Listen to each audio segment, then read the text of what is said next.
जय श्री माता जी। हम सब श्री माता जी के श्री चरणों पर नतमस्तक होकर प्रणाम करेंगे और बंधन लेंगे। Let's bow down at Shri Mataji's lotus feet and take bandhan.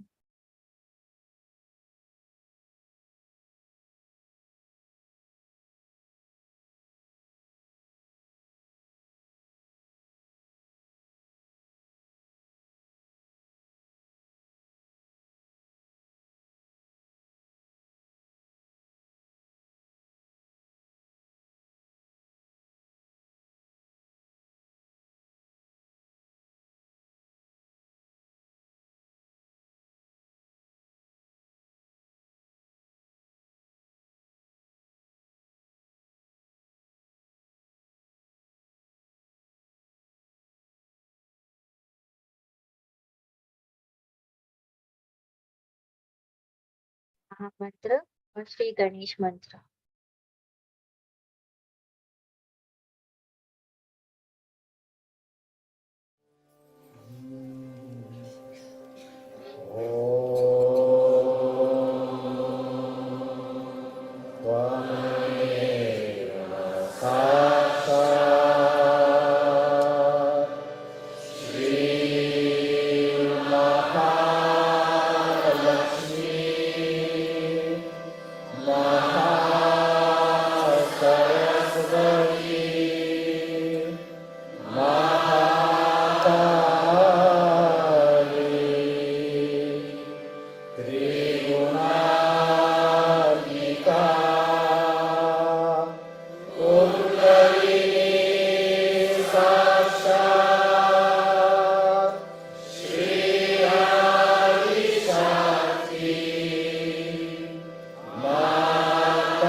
हम हमारा दाहिना हाथ धरती माँ पर रखेंगे और बायां हाथ श्री माता जी की ओर।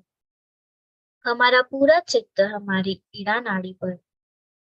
प्रार्थना करेंगे, परम पूज्य श्री माता जी, कृपा कर हमारी ईड़ा नाड़ी को संतुलित कीजिए और हमें शुद्ध इच्छा शक्ति प्रदान कीजिए।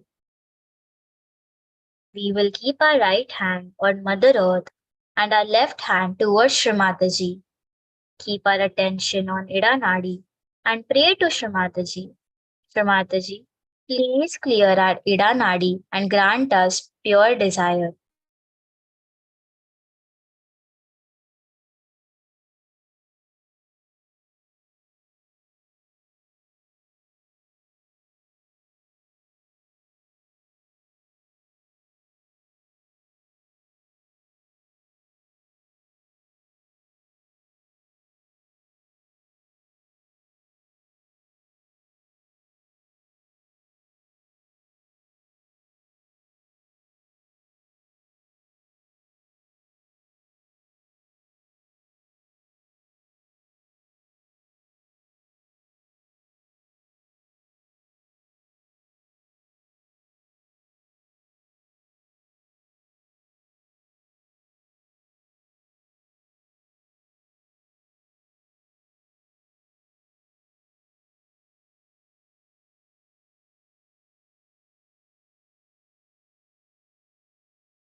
अब हम हमारा दाहिना हाथ श्री माता जी की ओर करेंगे और बायां हाथ आकाश की ओर।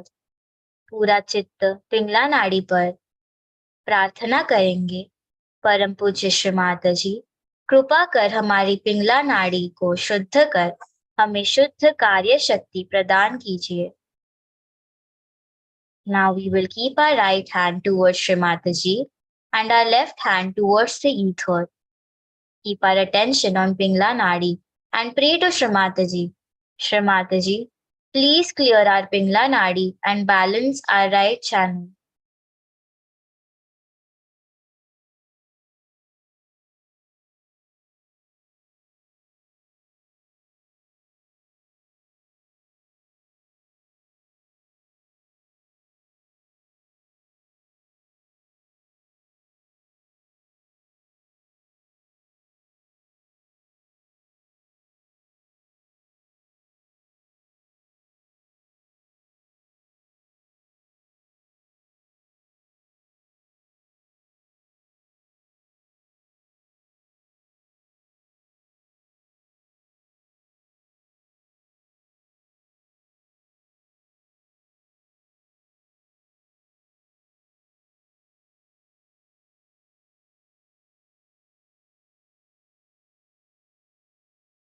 दोनों हाथ श्री माता जी की ओर करेंगे, चित्त को सहस्त्रार पर रखेंगे और प्रार्थना करेंगे। परम पूज्य श्री माता जी, कृपा कर हमें पूर्ण संतुलन प्रदान कीजिए और हमें निर्विचार स्थिति में लाइए। We will place our hands towards Shri Mataji, turn our attention to Sahasrara, and pray to Shri Mataji. Shri Mataji, please give us complete balance and bring us into a thoughtless state of mind.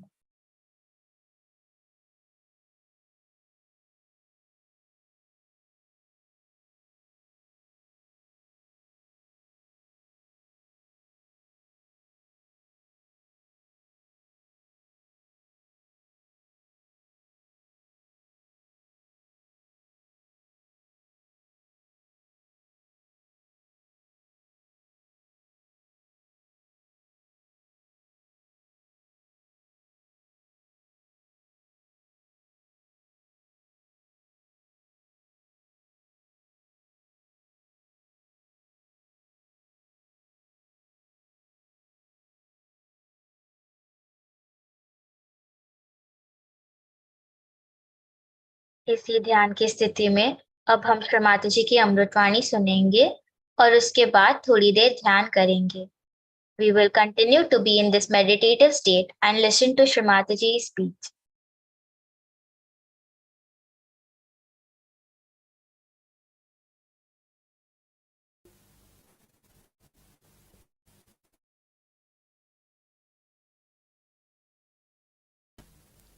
First of all, he was born in a manger. To be born in a manger means in a poor circumstance.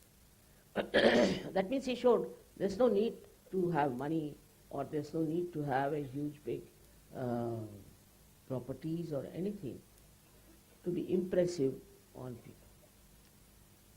Those were the days where people respected the tapasvis, the one who were doing tapasya. That was the time to do tapasya.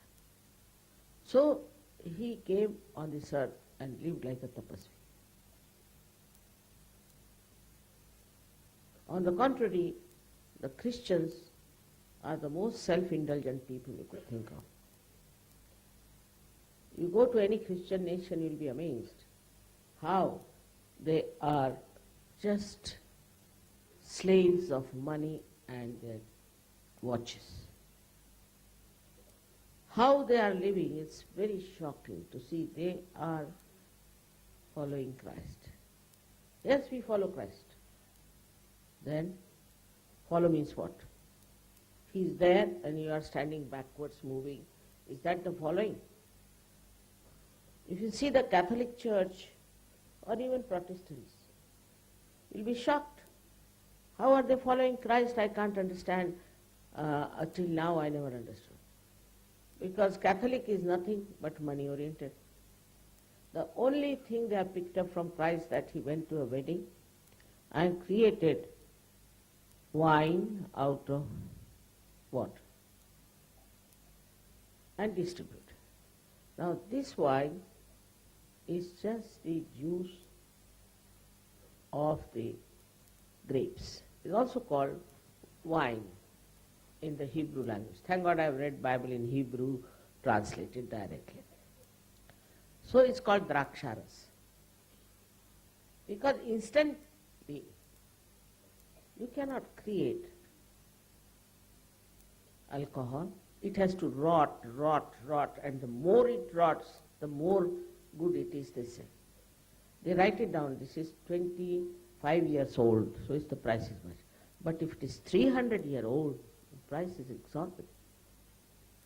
So it has to rot and smell like hell, then only it's a good alcohol, is a fact. How could Christ create that instant, that moment, alcohol?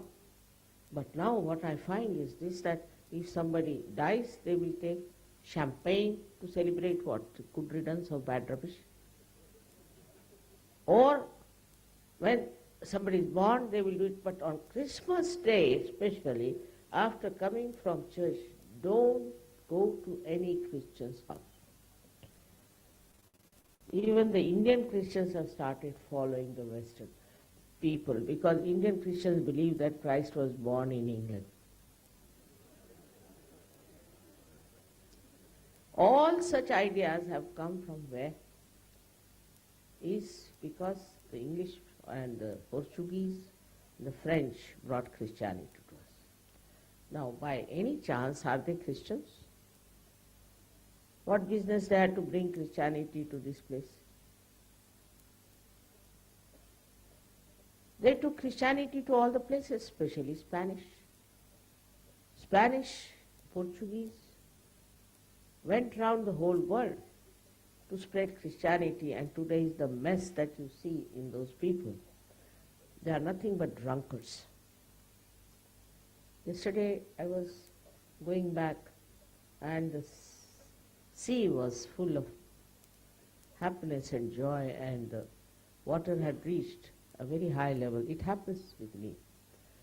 But what I found, there were 4 or 5 Christians coming, singing carols and just completely drunk.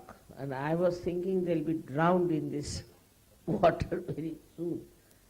This was the great boon of Christianity on human beings, that you can drink as much as you like.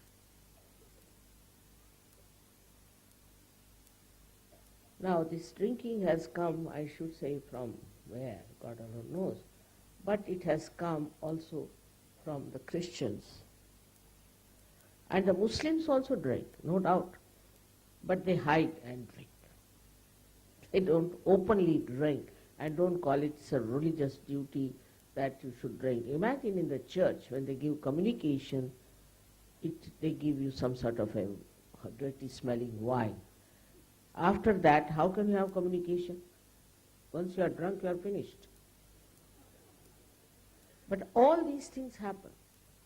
So today we are talking about Christ. He is sitting in a position of Agya Chakra, controlling pineal and pituitary. By that he controls our condition. If we follow him, then we cannot be conditioned by anything. Because he talked of spirit only.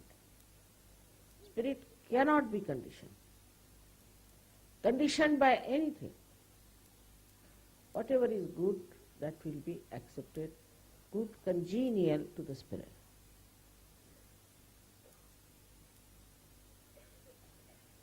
It's a different attitude of a person who is spiritual. Like we had people here, I know they are not very comfortable. Some of them are put into the stands here and there. But they are enjoying because they are enjoying the spiritual atmosphere. They don't care where they sleep, where they live, what they have. This is all because you have entered into the kingdom of God. But those who have not, so much worried, this is not good, I want it this way, that way, all material happiness they seek, trouble everybody, criticize everybody, get angry with everybody. But actually, they haven't got spiritual joy. And they can never be really in joy unless and until they become fully spiritual. Christ has openly said that you have to know yourself. Same in Quran, Muhammad Sahaja said, unless until you know yourself, you will not know God. There are lots of truths in Quran I find left over by this Mumbai, and also in the Bible, also in the Jews. I find their Torah and all that has lots of truth, but is covered by all this kind of thinking, rationality and adjustments they have done for their own use. Actually, we have to understand that Christ never started any exclusive religion. No. None of them. Especially Muhammad Sahib has talked about Abraham, he's talked about Moses, he's talked about Christ and his mother much more than in the Bible, respected her. And he said there have been more than 1 lakh walis, means realized souls, before. But still Muslims are some sort of a unique people because they call themselves Muslims. Whether they drink doesn't matter, whether they womanize doesn't matter, they kill people doesn't matter. They're running after few things which are forbidden to them, but still they are Muslims. Same with the Christians. Difficult to find a man who is a real Christian who follows Christ before realization. After realization, of course, we are different. But for that you have to cross this Agya. Agya also is there which has to control your ego. Christ in his lifetime showed how ego works. His own crucifixion itself shows how Christ, such a great incarnation of purity, was crucified. Shows what people are like, what they did to him, how he was troubled and tortured by these stupid people, and then how he was crucified by the government. In the beginning there were many Sahajogis, I should say they were called as agnostics, Gna in Sanskrit means knowledge. Who had the knowledge about self? Christ has said, thou shalt, he said that, know thyself. You have to knock at the door, meaning you must have Shuddha Ichha, otherwise it won't work out. Nobody can force. He controls the ego. He is the one who gives you the balance. But if you go to the West, you know they are nothing but some sort of a stupid donkey-like ego. The way they talk, the way they behave towards each other, it's a big eye-opener. They are developed. How are they developed? God knows. Oh, they are very advanced, sophisticated, this, that. With this agya catching, Christ has said in his Lord's Prayer, forgive us our trespasses as we forgive them who trespass against us. What a big thing to say. But one thing I have seen in the West, people don't know how to forgive.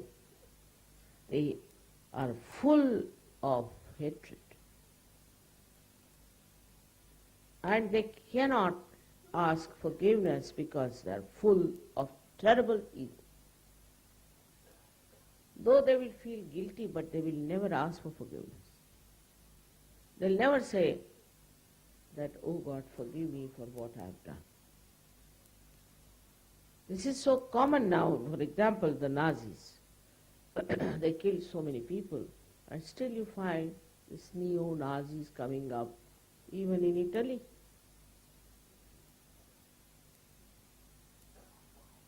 They are not ashamed as to what they have done. This happens because there is no really connection with Christ. Firstly, if you have connection with Christ, your ego has to be finished. Absolutely. And this ego, which comes to you from various sources, is a myth. Is a myth. With this ego, people try to befool others and show off. Like there's a story of Shapesh, I don't know if you've read about him. He came to a king and told him that I'm a great architect and I'll build a big palace for you and this. The way he posed, the king believed him. He said, all right, go ahead. I'll send you so much money. Now with this whole attitude and the way he was describing himself, all his gestures full of such ego, that this king also got completely lost. He gave him lots of money. And in 6 months' time, he came back and said, I built your palace, come and have a look. He went there. He saw it was just the same land, there was no palace, nothing. So king thought something gone wrong with him or what. He was again looking and looking, and what does he find? He finds there was no palace, nothing. Immediately he realized that his ego has befooled him. So, the king was very clever that way, he realized it. She started saying, see, this is the main road by which we'll go, and there's the palace, now the door opens. Nothing there. It's all just a story. And now here is your throne, and please be seated on it. He said, first you sit. He made this Shapesh to sit on a throne which never existed. Now imagine, it was very painful. He said, you sit. I want to see you sitting there. I like it. For 1 hour he made him sit. For 2 hours he made him sit. Ultimately, Shapesh fell at his feet and he said, sir, I'm sorry. There is no palace, there is no throne, nothing of the kind. But the king had lost all his money, so he imprisoned him. He was beaten up and did all kinds of things. So this is the end of false ideas about oneself. This ego can take you to such a heights of stupidity. And the culture where it is pampered is the worst culture. I've seen advertisements where they say you must smoke this particular cigarette because it expresses your ego. But according to Indian culture, to express your ego is absolutely something very stupid. People laugh at such person, the one who tries to show his ego. In Marathi language, if somebody is trying to show off, then they say he is climbing on a small little shrub of chana. It's the whole system is such. So nobody can develop any ego. If they develop, then they are corrected. Especially in Maharashtra, it's very difficult to develop any ego. As soon as you start talking big about yourself, immediately you are punctured. But in the north, of course, a little bit allowed, I think. And people do talk big. There are great politicians who talk very big. I'm going to do this, I'm going to do that, we're going to have this project, that project, this, that. One thing Christ never said such a thing, never he talked. What if you see his sermons, is so deep and so enlightening.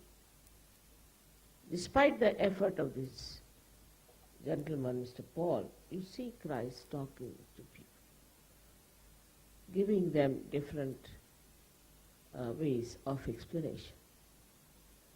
What happens after realization, how a seed is sprouted and how it can get spoiled, and very beautifully he explained to me. I think I didn't have much effect at that time.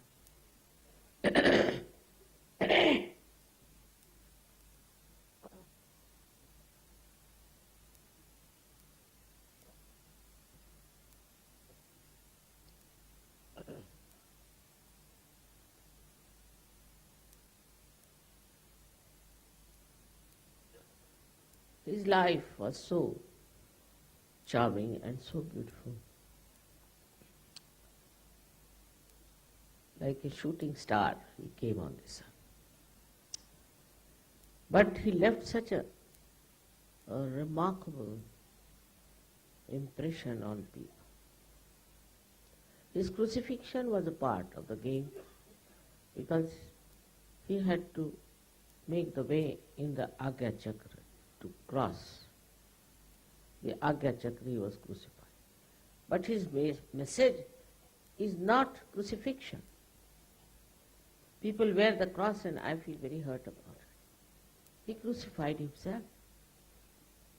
But that's not the message. That's not you should celebrate that he crucified. There are people who celebrate it. You have to celebrate his resurrection. Resurrection, because human beings are to be resurrected. In Sahaja Yoga, nobody is crucified and is resurrected because of one crucifixion of Christ. That was enough. That was sufficient. You can't carry the cross on your shoulder. Don't have to. He's carried for you. He's done everything for you. He said also that he died for all the sinners, is a fact. If he had not done that, it would have been difficult to open your agyas. Because two problems, I told you, is conditioning and ego. His crucifixion has helped the loosening of these two horrible capacities of human being. His life is to be understood in a very, very deep sense. But If you are like a journalist, you can say, why did he crucify himself? If he was God, why did he get crucified? Now the question is why he got crucified is how to tell these journalists who don't know anything about chakras. Because it was the era or the time of tapasya, of sacrifice. And so then, all these three persons, Buddha, Mahavira and Christ, went into complete renunciation.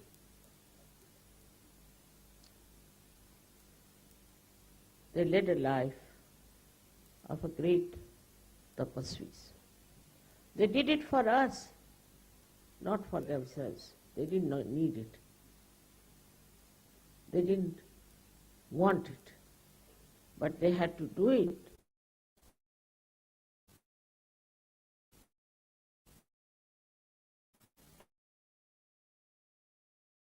to cleanse us, to give us a proper Medha, as they call it, Ekadash Rudras, to be clear. And they have sacrificed their lives. They have sacrificed all the pleasures of life. For them it was not a sacrifice, it is just a kind of a life they wanted to have. For such people, there is no question of sacrifice, but it is a question of doing something that would help to open the chakras of the people in the future. Without them, we could not have worked out such. It was essential for these people to cleanse, for us, these three chakras, part of the one chakra of Christ. All this they have worked out. And that's why today's Sahaja Yoga is so beautifully created, so beautifully spreading, is working on. We have to thank them very much. Of course, all other incarnations also have helped. You can see Vishuddhi, then also heart and all these, just right heart, left heart. All these angels, as they are called in the Bible, have helped us to cross over. All these incarnations are responsible in our evolutionary process to create these ladders for us to move. So ultimately you reach the state of tapa on the sixth center, and then in the state of truth, sat. Then the truth comes to you through Sahaja Yoga, in the brain, in the limbic area, when the Kundalini enters.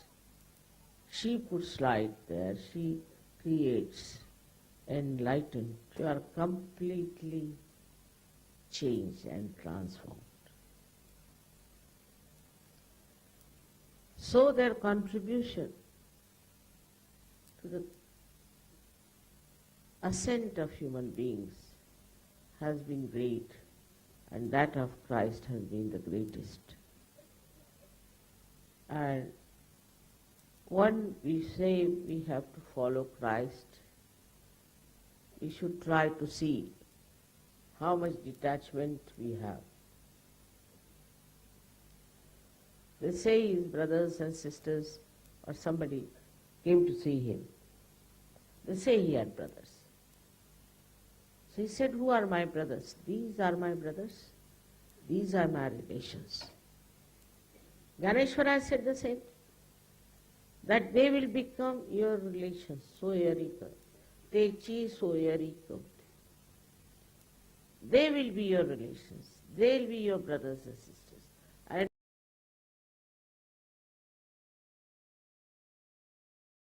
not those who are not enlightened.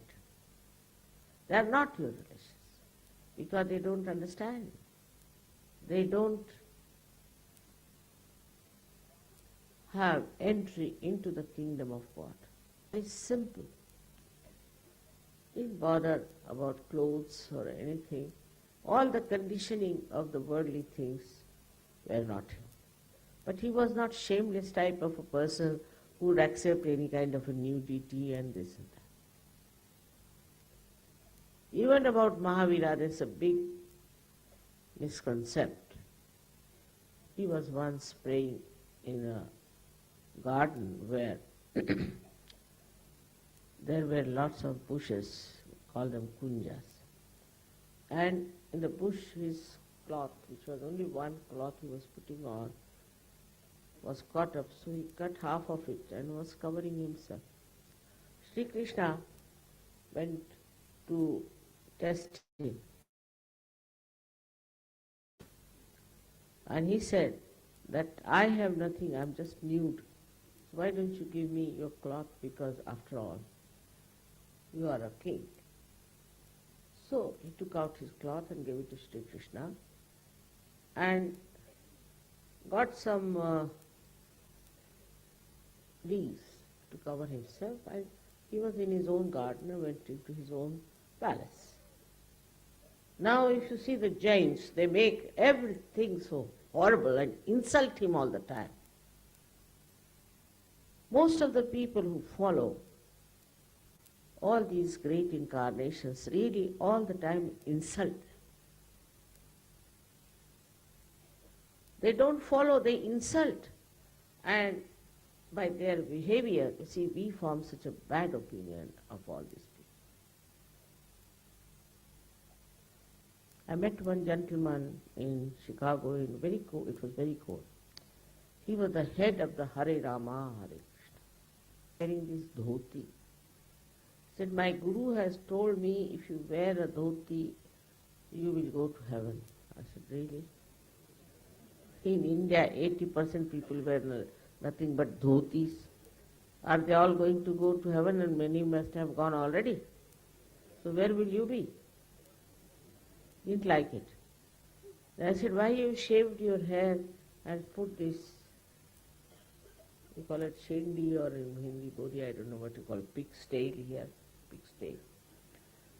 So he says, it is because my guru told me that I must shave my head and have this kind of a thing, so I think perhaps maybe he will be tied to some rope and pulled in the heaven or something. I said, Kabira has said, Kabira was one of them who has tried to slash out all your conditioning. He said, by shaving your head, you are going to go to heaven. So, what about the lamb which is shaved twice a year? He'll be there earlier than you. It's a fact, it's such stupid things.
माता जी, आज के ध्यान में आपने हमें निरानंद प्रदान कर हमें संतुलित किया, इसलिए हम आपके ऋणी हैं, आभारी है।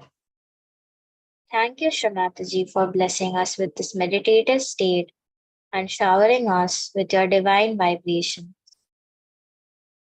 श्रीमाता जी को नतमस्तक होकर प्रणाम करेंगे और बंधन लेंगे। Let's bow down at Shrimataji's lotus feet and take bandhan. जय श्रीमाता जी।